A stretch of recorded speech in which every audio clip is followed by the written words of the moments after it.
राज्य में बीजेपी सरकार आसबार 55 दिन हो गला किंतु बीजेपी सरकार आलू दर नियंत्रण करने दिगरे संपूर्ण विफल होती। जे जोगाण मंत्री अच्छा से प्रत्येक दिन कैमेरा सामना को आसी अति उत्फुल्लित हो कि भी कहीदे। प्रथमे कहले 32 टंकार आलू मिल किंतु ता पर दिन 50 ରୁ 55 टंकार आलू मिलला। तेणु मंत्री कथार तालमेल रोना और राज्यवासी मैंने मंत्री कथा को भरोसा कर मुख्यमंत्री मोहन माझी लाचार होती एवं कुहामुंडा कपिला साजिंट जोगाण मंत्री कृष्ण बाबू। तेणु स्पष्ट प्रमाणित होची आलू दर नियंत्रण करने दिगरे सरकार विफल होती।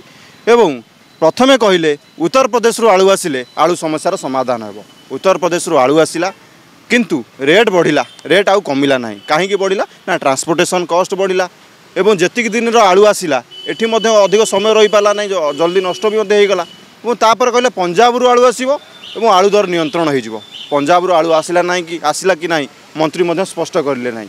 तेणु उत्तर प्रदेश ठारू आलू आणले पंजाब रु आलू आणबे किंतु आलू समस्यार जदि समाधान करि परिबे नहीं ए सरकार को राज्यवासी क्षमा देबे नहीं। ए सरकार आलू दर नियंत्रण करने दिगरे संपूर्ण विफल होती कि जदि आलू दर बढ़िला 55 दिन भीतर आपन जानि पारले नहीं जे ओडिसा आलू नियंत्रण परिस्थिति सृष्टि होबो बोली। ता पूर्वरु आपण माने कोनोसी निष्पत्ति कहीं नहीं पारले नहीं। पश्चिमबंग सरकार सहित आलोचना करी सुरुखुरे कहीं आलू आनी पारुनांती।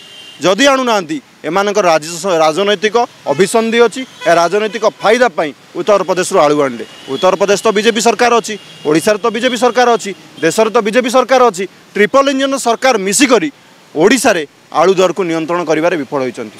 प्रथमे कहले 2टा भोट पद्म को 2 गुणा विकास हम राज्यर विकास 2 गुणा हो पारा ना, राज्यवासी 2 गुणा विकास हो पारा ना किंतु 3 गुणा विकास आलू रहीगला। 20 टंकार आलू 60 टंकार बिक्री है। तेणु विकास होती आलूर ना राज्यवासी रही ना राज्यर जनसाधारण रही ना क्या रही।